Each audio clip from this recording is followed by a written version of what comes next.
Hello, universe. I thought I might sneak in front of the original recording. Why am I sneaking around a recording? Good question. For no good reason. Other than, I kind of like the ending of the other one, but I did forget to talk about some shit that I got on to talk about. So, having already pulled the bullshit rewind time maneuver yesterday in the six-pack that I compiled through random, well, not totally random, because I made the first part. Well, in somewhat random assemblage. Here I go again, fucking with the timeline. But the timeline's been fucking with me. And that's part of what I got on to sign on to talk about. The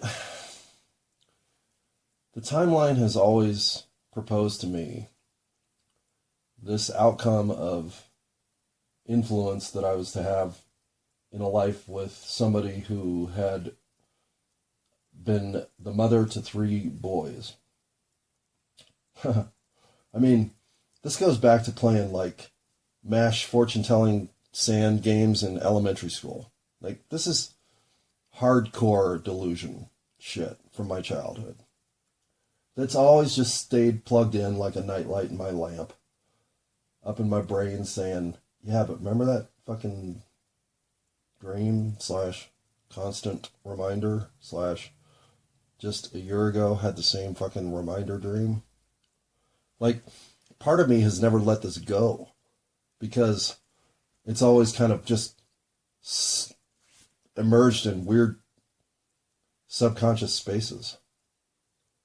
Meaning, I'll be having a dream about all the lollipops I'm licking in lollipop land with all these other lollipop people. Look at myself and think, oh my God, look, I'm a lollipop. And then I'll turn around and go, hey, we're all lollipops. And someone will say, yeah, but you're going to get together with a blonde and 3 boys and change the universe someday. You won't be a lollipop then. And I'll be like, what a weird thing to say in this dream about lollipops. I know, you've already told me that like 2 dreams ago. Lay off that. And so, not just because it would interrupt my dreams about lollipop land, but over time, you would come to a sort of, I don't know, somewhat reluctant recollection of, of these dreamscapes that have this overlap. So, another thing definitely working against the cosmic connection that was this person's introduction to my life was that she was a mom with 2 boys. It was a weird enough sync for me to think, oh, well, that's fucking another thing. It's like that mom with 3 boys thing. Yeah, it's like that, but it's not that. And considering there had never been a question of whether or not this was a mother of 3 boys, I had to talk myself into thinking that it was just enough of an echo to matter here. So I layered that unnecessary distraction on top of things. What's truly mind-boggling is how quickly, in my immersion in the stand-up aspiring comedian scene of Denver, Colorado, I ran directly into a mom with 3 boys. That part is fucking weird. But all of this, we'll just call it my cliff of sanity on which I am slipping off. Call me crazy. I get that a year of this tumbling through the wash and coming out the cycle that it did in the ways that it has was as unpredictable a fucking thing in my life as could possibly happen. Yet here I am facing the mom with 3 boys. What I would say could be maybe the most predictable thing in my life that could happen. So it has been a strange year, this 2023. From premonition dreams that actually involve characters who become mainstays in my real life, to meeting the one constant nagging occurrence that my dreams would never let go of. Again, do you just walk up to the fucking sanitarium and say, I believe I might be a candidate? Or do you let some of this influence actually peter out and distribute itself as energy within your real life?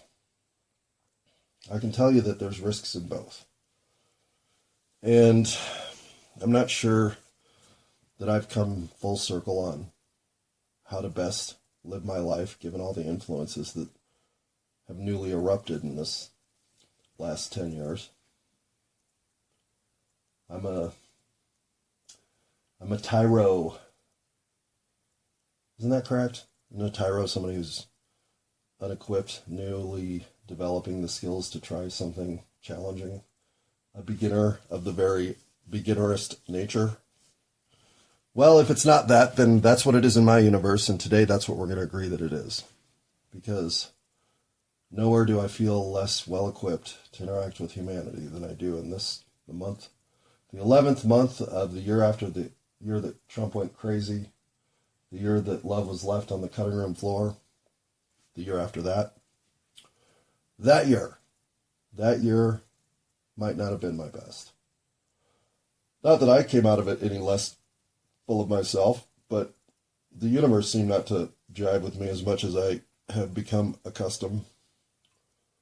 So if that's truly all my karma resetting back to an even keel so that my one sheet tender here can be absolved, well, given my predilection for the reckless, one would think that whatever event is going to pull us all up and out of this hellhole we call Earth, 8675309 version, was rather imminent. I mean, maybe not today or tomorrow. Let's face it, how much trouble can I get in with my bloody cat? Not a lot. But the next day, the day after that, you start giving me a month to fuck with? Fuck a year? Or maybe that's the whole reason I feel this push to get to Albuquerque. Maybe that's where the survivors are. Maybe that's why I need to get the fuck out. I've always thought Colorado would be one place where the people would be persisting. But the more Coloradans I meet, the more I think, really? I'm just not that impressed. Even the people who have a ranch down in Pagosa Springs, I just wasn't that impressed.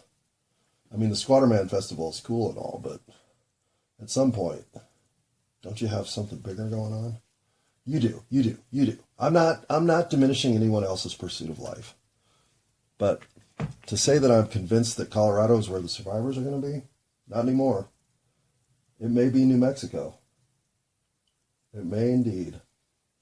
Plus, I've always loved Taos, Santa Fe, Albuquerque. Fucking just love the area, right? Well, I don't know about you. Maybe you don't love that area. But if you've never been there, then you can't say you don't. You can say, I'm not sure because I've never been there. If I ever go there, I might come back saying, I love Taos, Santa Fe, Albuquerque area. At least I did. That's what I came back saying. I still say it. Just did. Now, will you want to listen to anything after this? God, I hope not. Are you listening, God? See? No, God even stopped listening. Just like you should. Stop. There's one other thing I meant to talk about. I forgot. And that is institutionalized racism isn't phony. That's not a bullshit thing.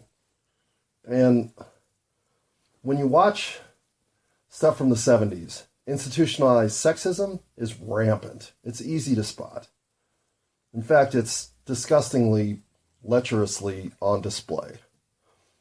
And of course, the institutional racism, though less apparent, once you're clued into it, well, I think even an 8-year-old watching Family Feud, well, I would have been 11, might pick up on it. And so I walk us back to the year 1980, when Richard Dawson has on his left a Hawaiian family who has one 17, 18, 19-year-old Hawaiian daughter in it who's smoking hot. Clearly, Richard Dawson is into her because he kisses her 3 times on the lips in one go. And it's like, ugh, ugh. And then on the other side, we have pristine white family with right up front is a classic Julie sitting with her blonde hair and thin headband like she's about to hit the disco. And of course, Richard Dawson's into her too. So there's no real dog in the fight that you can say Richard Dawson wants to let this team win because he wants to kiss her again tomorrow and maybe fuck her overnight. That isn't happening because both teams have that candidate. So I can't say there's a favorite there. So you can't really blame it on Dawson when in the third round, the round that would have won it for the Hawaiian family, the question is asked, and remember, this is 1980. What profession would you not be surprised is asking to see your identification? Buzz in, policeman. Yes. Hawaiian family came up with policeman. So they have the opportunity to play the board. If they win the board, they'll win the game. There are 3 more answers on the board. The next guy they go to says, bouncer, doorman at the bar. X. The answers that they get 2 more of the answers. They get sales clerk, which is the tough one, although they kind of accepted 2 different answers as sales clerk, so I think eventually you stumble into that one with enough strikes. But if you had to steal it with sales clerk, you might have been in trouble. So they get sales clerk. And then they get banker. There is a 4th answer that they don't get. Of the answers they get that are wrong, they give bouncer, doorman at the bar. They give grocery clerk, which they determine is different than bank clerk, even though both are for cashing a check. Whatever. And then they give liquor store owner. So what's the right answer? Bartender. All right. If the White family had given bouncer and liquor store, they would have given them the bartender tab. They'd have just won. But because the Hawaiian family gave them those answers, not good enough. And they didn't even, they even asked if the person who sells liquor is the same as the person who was a bartender. I mean, back in the day, and it's funny because the other team was having trouble. That's why they did grocery clerk and sales clerk, the same clerk. It was like you couldn't think of these people who would want your ID. They didn't really exist. There weren't a whole lot of them clamoring to see who you were. They just trusted you to tell you your name if you were asked. Until that trust went away. Who took that trust away? They'll tell you it was the evildoers. But the more you see where it all ended up, don't you think the controllers were really the ones clamping down? Even back then in the 70s when nobody could think of a 4th occupation that wanted their ID?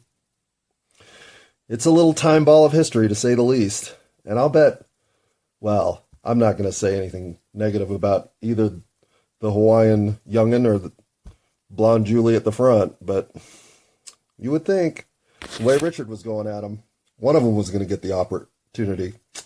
Oh, Richard Dawkins. What a moronic, awful man. Good morning, universe. Is it still morning? Oh, no, it's noon. Lazy bum on the day after Thanksgiving have I been. But, hang on, I gotta turn that down. We do not need to be copyright infringing. But we do need to be listening to some trance music the day after Thanksgiving. I think no matter what, you have to have a level of coping mechanism in your life that allows you to take a bad mood and turn it into a good one. And for me, trance music has been that coping mechanism. And, you learn shit about yourself, right? I really like jazz piano music as well, mostly because I aspired to play at that level. But I appreciate the practice involved to be able to churn those pieces. But that doesn't bring a tranquility to my existence like trance music does. Or nor does any classical Bach or Beethoven or anything else that's non-lyrical or predominantly non-lyrical, since not all trance music, as just demonstrated, is non-lyrical. The reason I'm even mentioning this, and here we are, Friday the 24th. Yeah, it's got to be, because there's still one more Thursday left this month. So the reason I'm bringing this up is, yesterday was painful. I mean, it was really painful. I sometimes sit in my mother, father, sister, brother foursome and think, I'm not a part of this. Like, this is chaos at a level I don't exist. The way that they have ratcheted up years, decades, hell, almost a century. Well, okay, not almost, but what do you call 60 years of marriage? That's a big fucking milestone. They got married in 1964. So next year's 60th anniversary is a big one. How many people make it to 60 years of marriage? Any? More? Anyone do it? That's the kind of brittle, embittered resolve that at 60 plus years turns into just don't push this button and I won't push that button, but if that button gets pushed and that one gets pushed, well then it's all fucking over. So I do my absolute best to not push buttons, which I think this year I've learned is simple. Just plug into Bluetooth, listen to music, and only speak when they actually come over and tap me on the fucking body. Until then, I just assumed they're gesturing at me for no reason. And it worked. I mean, I spent the last 4 hours listening to trance music instead of engaging in any level of discourse. But it worked. I was ready to leave and left without causing any major incident. Didn't even leave mid-bite or anything dramatic. I just didn't participate. And I hope they had a happy Thanksgiving without me. I really don't give a fuck. I've found myself at a position in life where I think I just am somehow rubbing the entire universe in the wrong direction. No pun intended, nor any sexual innuendo intended. Just thinking of, I am Velcro and I keep on not fucking clicking. It just isn't sticking anymore. I don't belong. This doesn't work. This whole universe doesn't work. It makes me wonder if I'm being punished. There's so much abrasion between who I am and what this universe has become. I don't even recognize myself in it sometimes. Filling the role of the villain? Seriously? Since when? Since when? But that's fine. I'll keep championing the idea that we can be kinder, more understanding, and more forgiving, to the rebuttal of everyone, apparently. But not my sister. My sister and I are getting along. We have been for a couple, well, not a couple months, more like 6 months. But I'm glad that I refound the connection with my sister. I can't believe that I thought my sister might be my nemesis, and my nemesis might be my sister. I'm glad those paths actually straightened out the way they did. More conflict with my sister is certainly not something I need in this world. In fact, a lot less conflict with my sister is something I do need in this world. But conflict with my nemesis, well, you know, you bring what you ask for. You know, and the other thing, there's so many ways that this was nagging at me initially. I'm like, even the name. I mean, I hate her name. It's the only name I hate. And what's funny is, I've known 4 now, closely, and never dated one. But I've known 4 great of this name. And the only way I could get around it was to use the nickname that I fucking love. To the point I even had a conversation with one of them about whether or not I could name a daughter that name because I love the nickname so fucking much. But I couldn't name the kid the nickname because the nickname's a little ridiculous. But it's the perfect nickname for the name. There's no question. So I've always loved the nickname. And in fact, love the nickname. But I've always hated the name. To the point when I meet one, I'm like, ugh, hate that name. But generally, they seem to be pretty good people. So, why am I talking about this? I don't even know.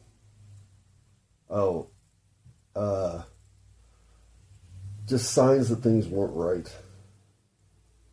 And then there was this one huge sign that things were. And that was the last sign of all. And that one turned out to be the one I read the worst. And as things go, I think about all the double thinking that my duplicitous, cheating ways of the past would have created for anybody that cared about me. And that's a bridge probably too far. I might be assuming something there that didn't exist. But considering some of the reactions to, for instance, when Carrie walked in and found me fucking Susie on the couch in our living room and spit on both of us. Well, it felt like there was some emotion there. That Carrie had been let down by me. Anyhow, when you feel like you've done things terribly, and all you did was cause pain to the people around you,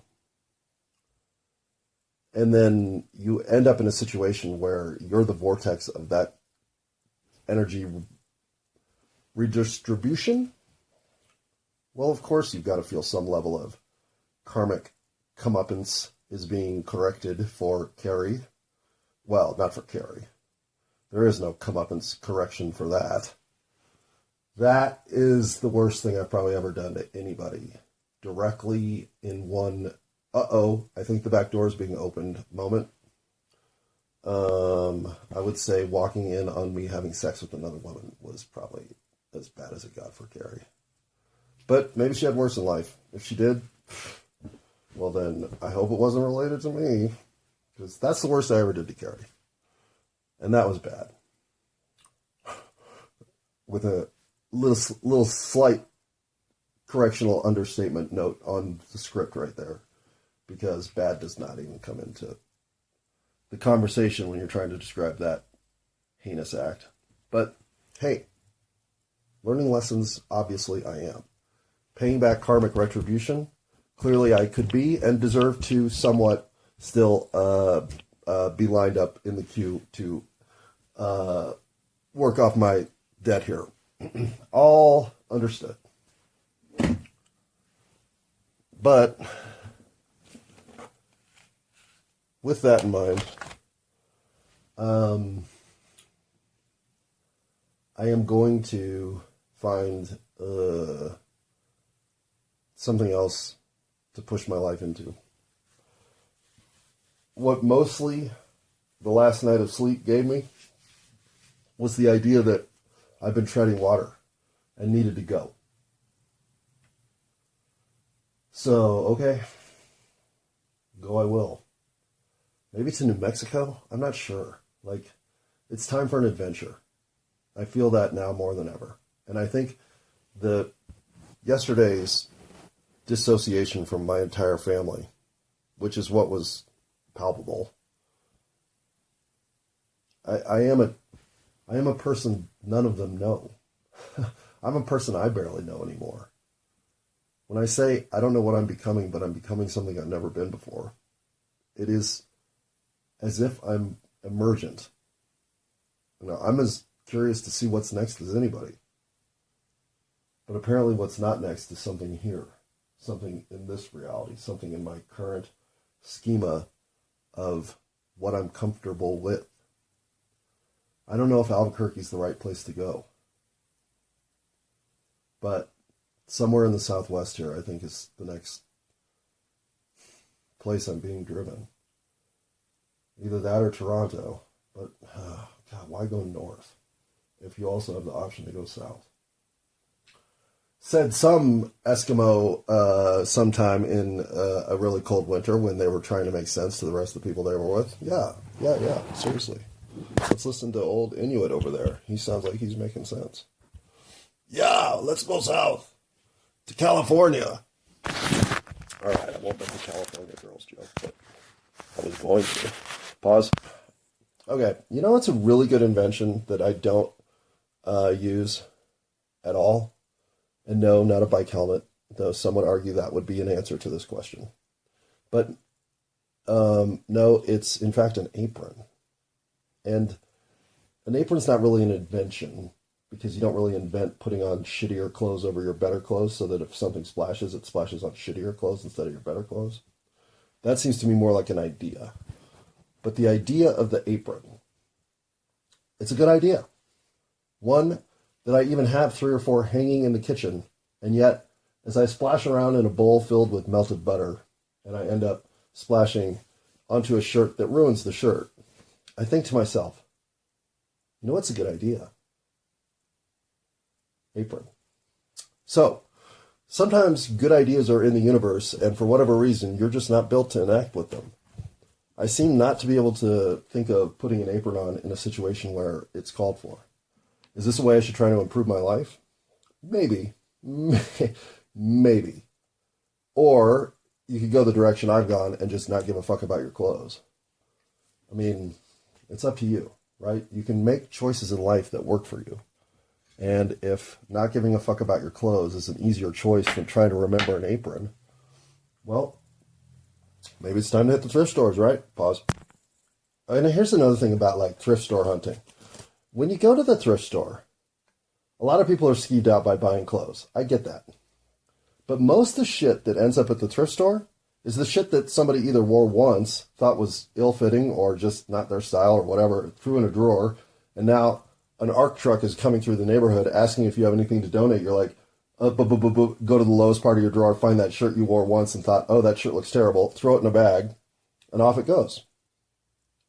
So if that's your idea of the kind of thing you don't want to acquire, well then, okay, fine. You should acquire some aprons. But if you go hunting through the thrift store, realizing you don't want that tattered pair of pants that somebody wore for 16 years without ever taking off, and now somehow are at the thrift store, or that one behind it with new tags on it that's selling for $3.99, that's a $30 shirt. I mean, there are ways that even the highest maintenance of high maintenance people can be served in a thrift store. It's like a huge garage sale. You don't even have to necessarily dabble in the apparel section. You can wander off into the bric-a-brac and look for an ashtray from the 70s that you'll never use. These are the kinds of values that thrift stores offer. And living your life in a way that you can't accept that that value is out there to be had and to be funly had? Funly? Is funly a word? No, I don't think it is. Anyway, if you want to have some fun in your life, well, thrift stores are my suggestion. Pause. Okay, unpause. And if you are of the nature to, say, allow the apparel in the section of your life, then if you have that $3.99 shirt, no matter how much you really liked it, when it gets butter splashed on it, well, it actually costs less than the fucking butter that just splashed on it. So how upset can you really get? Well, if you passed on a 99-cent apron, thinking, oh, I don't need that, I already have a couple of those anyway, then, yeah, maybe you could get pissed at yourself for ruining that $3.99 shirt.